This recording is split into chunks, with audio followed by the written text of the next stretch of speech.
Hey, what's going on everybody? It's Dom from Lensprotogo and Lens Rentals, and welcome back to the channel. So today is my first day shooting on this thing, the Sony FX3.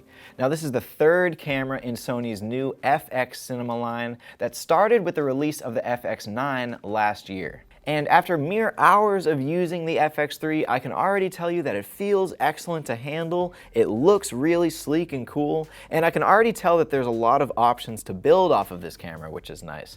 But as I use the FX3, I keep coming back to this question.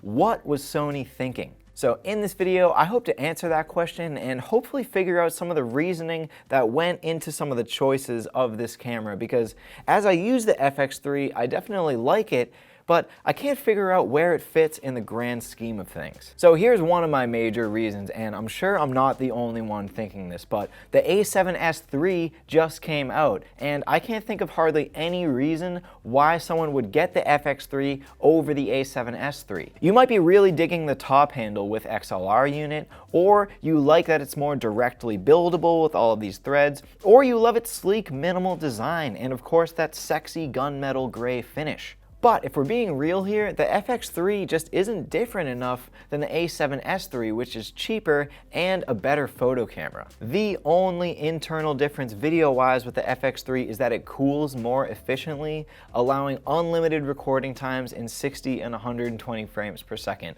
whereas in the A7S III, you had limited recording times. To me, that's not that big of a deal, and when the A7S III is cheaper, better suited for taking stills, has a viewfinder, and does all the exact same stuff video-wise as the FX3, it's hard to make the argument for the FX3 over the A7S III. But that's clearly not what Sony was going for with the FX3. I think they sought out to make a camera that seamlessly fits into any video production like a high-end video camera would in a tiny package. And that's apparent by some of the design choices that Sony made with this camera. One of those choices is this top handle with XLR unit. This is a hot shoe mounted top handle that gives you dual XLR inputs, a microphone mount, and a mixer. Now I will say that the top handle is nice and thin and feels really great, but I wish that this XLR unit and mic mount were removable, because if you're not using them, they kind of just get in the way, and in place of that, I would like to be able to mount more stuff where they are. Also, I would have really liked if the top handle had a record button, or at the very least, this would have been a better place for the zoom rocker. I say that because they put a zoom rocker right here on the shutter button, and this is a huge question mark for me, because how many people are hand-holding this camera using one of the Sony servo lenses? It would make way more sense for that zoom rocker to be somewhere else, especially because if you accidentally nudge it, it gives you this annoying error message right here that you have to click out of, which has happened like 5 times to me already. There are some other weird choices too, like what's up with the placement of this joystick? I'd like it if it was more accessible to the thumb, maybe if this and the focus mag button were switched. One more thing I want to mention is the flexible exposure mode. So I just tried to do something simple on the FX3, like change the ISO value, and this message pops up. So it turns out if you want to change any exposure settings, it's much easier to be in the flex exposure mode, where you essentially unlock the exposure value you want to use by hitting a pre-assigned button, and then you can change that value.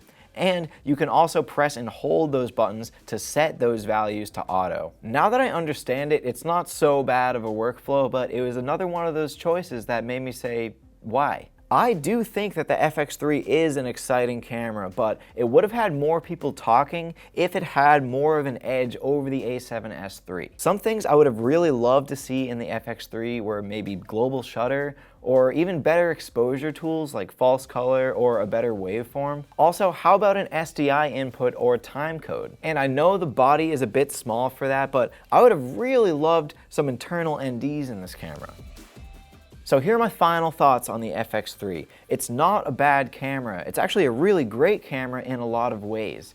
I just think that the release of the FX3 was more about completing Sony's FX cinema line rather than introducing something game-changing into the market. Maybe if Sony reserved some features that were in the A7S III for the FX3, then it would have been a more desirable camera. For example, like if the S-Cinetone color profile and the external recording options were exclusive to the FX3, then people would have been really scratching their heads over which camera to buy. So I don't mean to be too harsh on the Sony FX3, and like with anything that I don't initially like, I'm just gonna have to really put it to the test. So in the next few weeks, I'm gonna be trying to shoot on this camera a lot, including trying to attach this camera to my chest for an upcoming mountain bike edit that I have some ideas for. So definitely stay on the lookout for that. So that's pretty much gonna wrap up this video on my first impressions of the Sony FX3. And like I said, even though that I have some qualms about this camera, I don't think that'll be my last video on it, especially if I'm able to get this thing mounted to my chest for that mountain bike shoot. So if you have any questions or insights about the FX3,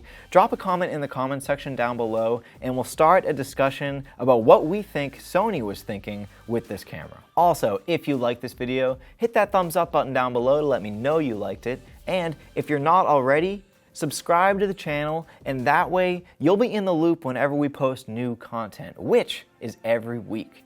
So take care, and we'll see you in the next one.